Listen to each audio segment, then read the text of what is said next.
It's 88.3 FM The Sting. This is Running Late. And a while back, not too long ago, I got a little question Q&A thingy on the emails as the kids say, the socials, about a band that I brought on the air in 2003 during what was then one of a couple different YouTube big events that we've had on 88.3's air.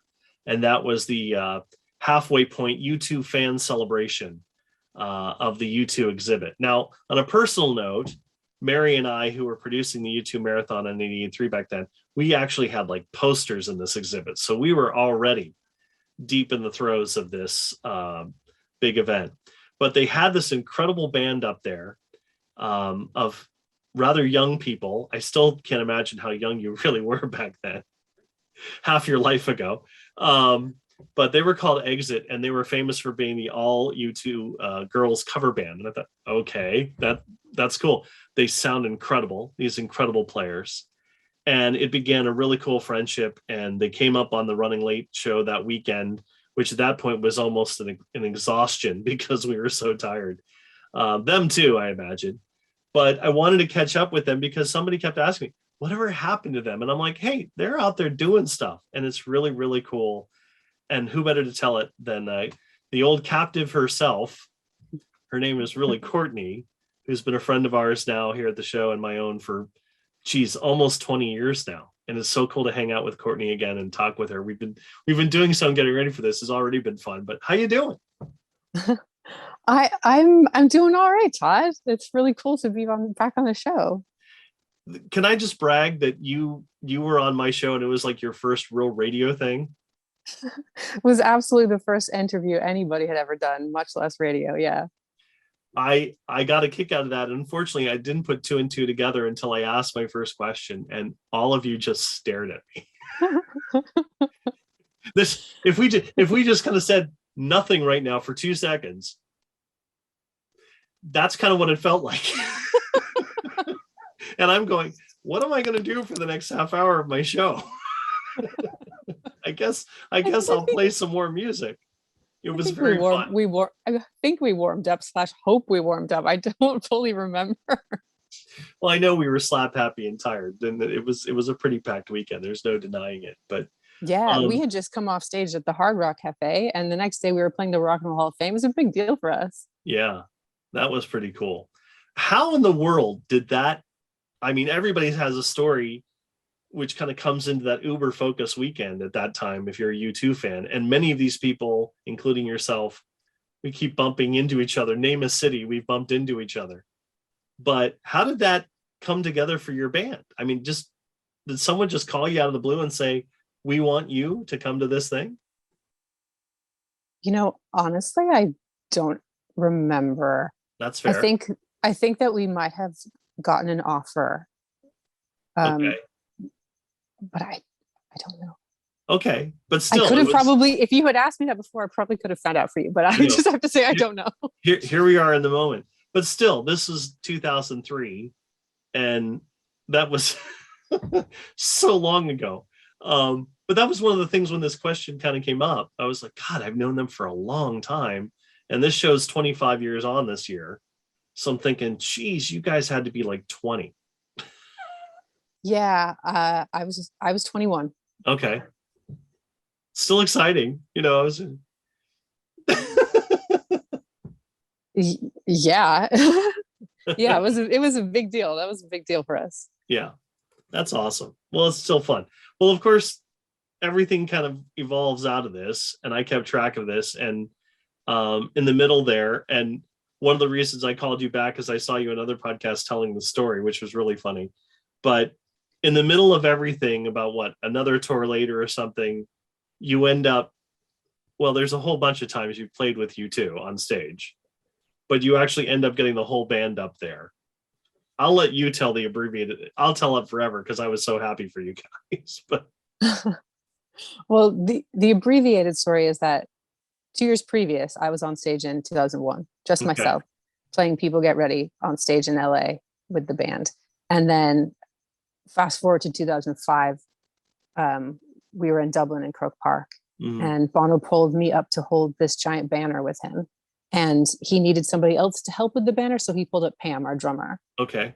And Susan Hi, was Pam. like, later Susan was like, well, now you've both been on stage, that's not fair, I want to be on stage. And she, as a bass player, was like, she knew the only way she would be able to be on stage Right. is if we went up as a band. So she made a banner when they came back to LA in November of 2005, saying the girls play rock and roll, and Bono pulled us all up as a band. It still sounds like a magical story. It really does. It still sounds like a magical story to me, and and I did experience it. So yeah, we got to play their song "Out of Control" before 20,000 people in the Staples Center, and Bono and Edge jumped in and played with us. It was like magic.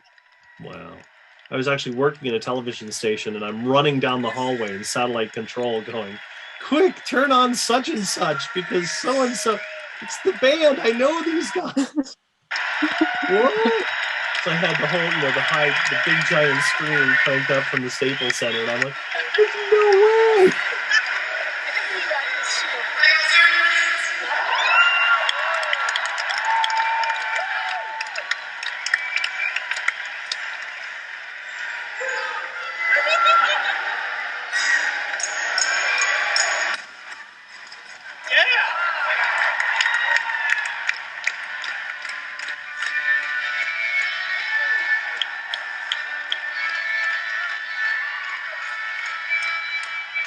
If I would have been asked, do you think that would ever happen after hearing you guys, 3 at the hall?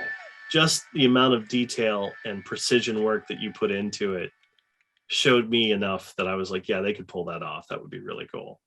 Thank you for saying that. It's true. It's absolutely true. I mean, ask anybody that was there. We were all kind of like, not to make an even better than a real thing joke, but you couldn't have the real thing at that moment. But here are these people who are, it's not even like recreating it. It is, playing it because you love it, which is different, and you could tell. Yeah. Like we always called ourselves, we're no longer a cover band, obviously. Right. And that actually, the Rock Hall was our official last cover show. Wow. Because we always wanted to be an original band. But we always called ourselves a cover band rather than a tribute band, because we weren't trying to like embody them. We were trying to embody the spirit of the songs. Now, see, that's a better answer than what you had for me in 2003. That's me, but it's true. I'm like, oh, good, there it is. I can finally use that. It's terrible. Because like people now, like if they're recreating U2 sound, they've got all the gear and they've got all the same gear that Edge has, and we didn't have any of that, like I had a few pedals. Yeah. Even still, it's worked out great. Well, then, and that's been the real cool adventure for me, albeit from afar, that, I've been hearing your music come out slowly and surely, and other collaborations you've been able to do. And I definitely want to touch on those, but that's always been exciting for me. Whenever there's a U2 tour, it's like, oh, cool. I can see Courtney and do whatever. And I did make it out to the West Coast one time, which was crazy. And you were there. Well, I do live here. That's true, but not in Seattle. Oh, there. Oh, yes. Oh, that time. I thought you meant when you came to LA. Yes. We did see each other in Seattle. That was rad. That's true. I forgot we saw each other in LA. Oh my God. See, I totally misplaced that in my head. And that was for my own sister's show. So that's fair. But even still, but it was fun. It's fun to keep track of this. So, I mean, yeah, you guys have been evolving out of what was called Exit, which is the name of a U2 song, and became this X's and Arrows thing. And now you're putting out this music, and I know you're kind of in mid stages. So you tell me the story. Where was the evolution point when this music started arriving in your? So we've got 2 EPs as X's and Arrows. It's that specifically that you're asking about. Yeah. Yeah. Mm-hmm. Well, we just had several singers over the years, and they would come in for like, I don't know, 4 years at a time and dip out. And eventually it just became like, we can't just keep starting from scratch. Right. Every time a singer leaves. So Susan, our bassist, said to me, well, it's you. And that was 2015. So like at the time I kind of had some songs that I had already written on my own that I didn't think were really going to fit what we were doing at the time. Mm-hmm. And so when it fell to me to be the main singer and songwriter, I was like, well, let's put out an EP And it was the songs that I had been writing that I didn't think belonged in the band. And then they sort of became the band. You start getting some radio airplay and you're working on some singles, and then this guy from the Frames, who I know as far back as the Commitments, gets involved. And this was the same kind of thing too, right? You're basically collaborating by closeness and showing up at his show and getting to know this. I don't want to give the name away. I'm going to let you tell the story, but I mean, at the time back in, 2003, 2004, when I became infatuated with this band, The Frames, they were pretty unknown in the States. So you could hang around after the gig and just say, hey, and ask some questions. What was that snippet that you sang in that song? Or, just chit chat. And just over the years, like it turned into like a real friendship. But before we like were actually friends, he started, he's kind of like of that same school that U2 is, of like, there is no barrier between the stage and the audience, and he would pull people up on stage randomly or whatever. And the way that I realized that he knew my name was because he called me on stage back in 2005. So, he does that. He does it with everybody the same, it's a lovely gesture, and it's so generous. He's all about putting the spotlight on other artists. So yeah, he's pulled me on stage a few times. Most recently, actually last September here in LA at his gig, to play one of my own songs, which was the first time that he did that. That was pretty cool. And we're 2 years deep into this pandemic now, and that's the only time I've been on stage this whole time, was to play my song "Call You Home" to a theater here in LA, which was pretty amazing. When I wake in the night with my fear running wild, I've come to call you home. Recall the light that you gifted, my senses shift. I've come to call you home.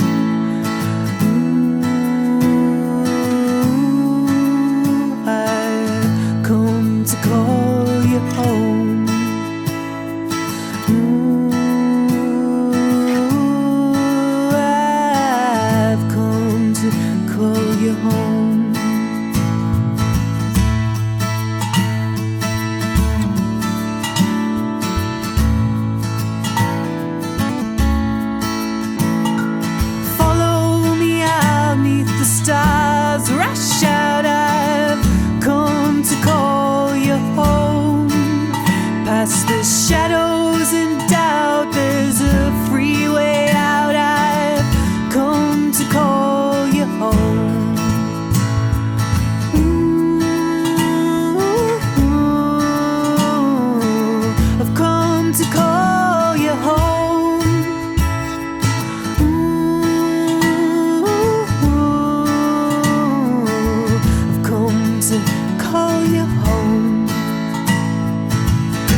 it's Courtney Lavender from X's and Arrows, and you're listening to our music on Running Late with Todd on 88.3 The Sting. And then eventually you were recording more songs, and questions came along. And Yeah. by way of our friend Jim over at 88.5 out there, I'm hearing this announcement that here comes this new single with Glen singing on it. And I'm like going, yeah, okay. I had no idea I probably did, and it right over my head. But I was like, hey, Jim, what, you're playing who? I said, yeah, I know those girls. So it's such a small world. I think like he started chatting with my mother via email, and she was like, hey, you should check out this band. And then he was like, what? This song's really good. I want to play this on the air. And that's when I became involved, and he had me come in for an interview. Like, it was great. We released our first EP in 2017. So I think it was February 2017. I had just put down the final vocal on the song Questions, which is one of the songs that I mentioned that I had lying around, and I was like, man, this song needs some harmonies. I feel like this song really needs some harmonies. And wouldn't you know it, Glen came into town, into LA. And I just was like, just sent him a text. Hey, would you want to sing on this song? And he was like, yeah, sure.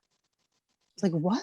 Like, he didn't, he'd heard it. He'd heard the song once. At a party, he had me play something, but he did not remember. He did not know the song. Yeah. He just went into it cold. Like he probably would have done it if it was utter crap, which I hope it's not. You know what I mean? Like, he's just that generous. He just said yes no matter what. But he turned it into something that I think is so, so beautiful. There's like 4 layers of his vocals on there. Mm-hmm. It was just amazing to watch him work. Wow. Oh, and you got to be in the room. I mean, you got to see him. I did, yeah. I mean, you might be happy enough just receiving the email, but yeah, that's awesome. What a trip. Yeah, it was pretty magical. Like, I felt like he really makes the song special. Yeah. Just when I think I'm in the clear, your voice is here to set the spin. And just when I think I'm brave enough, you call my bluff and rein me in. And just when I think I'm safe again, my will bends to where you are. It is my fear, there's no safe here, just questions left by far.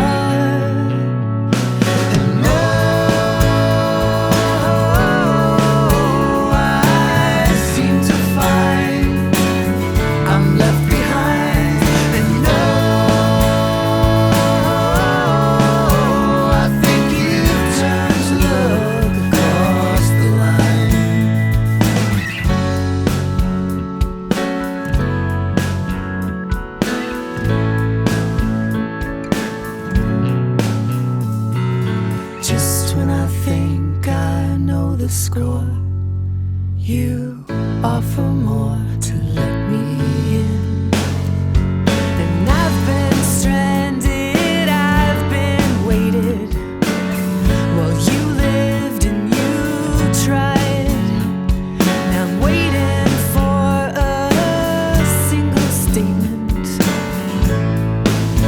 while you hide.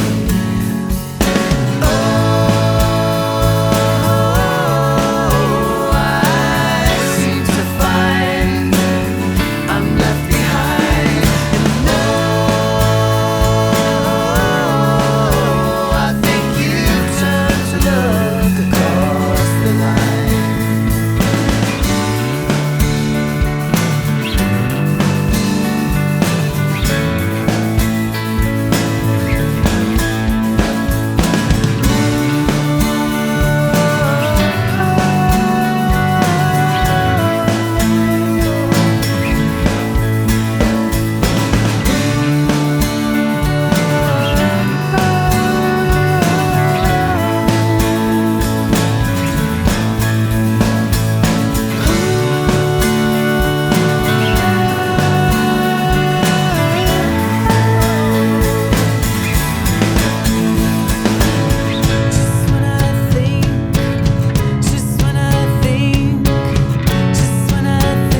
Hi, it's Courtney Lavender from X's and Arrows, and you're listening to our music on 88.3 The Sting.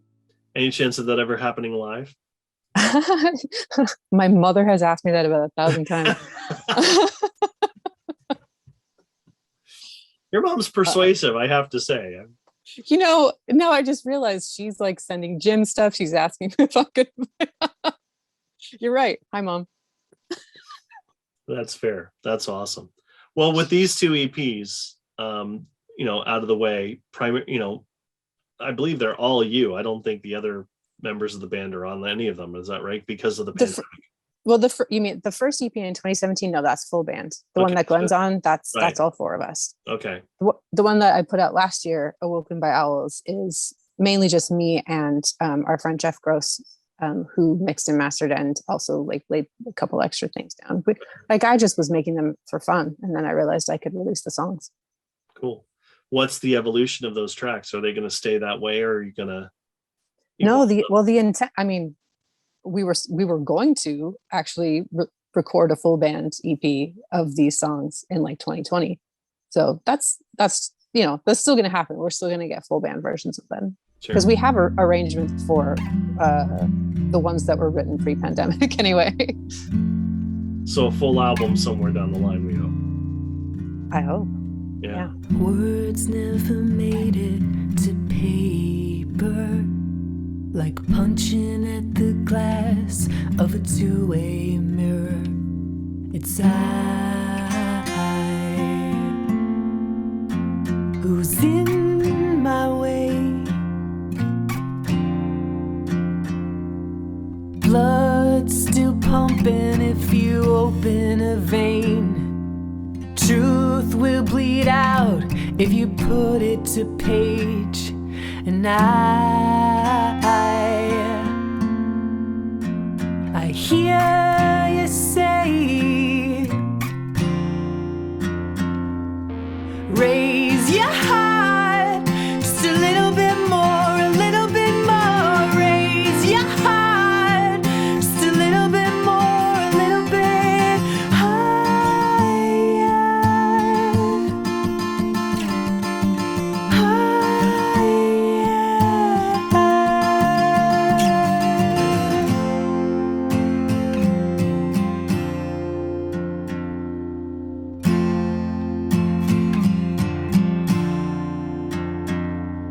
The message comes as a thought, as a rule. Rise up, turn pain into fuel. And I must obey. Raise your heart just a little bit more, a little bit more. Raise your heart just a little bit more, a little bit higher. Higher.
Lavender from X's and Arrows, and you're listening to our music on Running Late with Todd on 88.3 The Sting.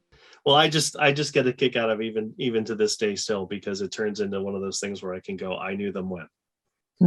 There's only a choice few that's really true. So it's been fun seeing it happen, and just your diligence and so on. Because in many ways, I have a little bit of a jealousy ride going on here, because my band never made it past certain stages you get past, and you think that'd be really cool, even if we just record an album and do nothing. I just always never even got to that point, never even got to this point, and yet you guys keep going, which is just phenomenal and wonderful. And all the more power to you. I think it'll be a fine testament. And again, years from now, I'll go, I knew them when. It's very cool.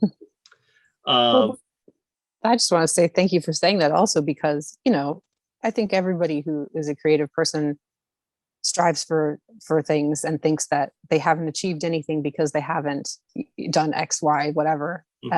But that you're looking at us, no one knows who we are. Let's be real. Like, you're looking at us and saying, man, they're doing it. So that's some great perspective for me. Thank you. Well, Courtney, how can they find out more about X's and Arrows now that we've played some music all tonight and doing all this fun stuff? There's our website, xsandarrows.com, which points to pretty much anything you could desire. I'm pretty active on Instagram, especially, but on any social media platform, you'll find us as X's and Arrows. Love it. People should do that. Oh, I should say, our music is on all digital platforms. We're on Bandcamp, which is more supportive to artists directly. And we also have physical CDs of our first EP. You can just email me and say you want one, and I'll send you one. Awesome. Courtney, thank you so much for all the time and the last, 20 odd years of dealing with my stupidity. Dude, Todd, it's always a pleasure. And thank you so much for your continuous support. 20 years is a long time. Yeah. I'm sending you a bill. Look at you. Die hard X's and Arrows. #1 slot. Yay.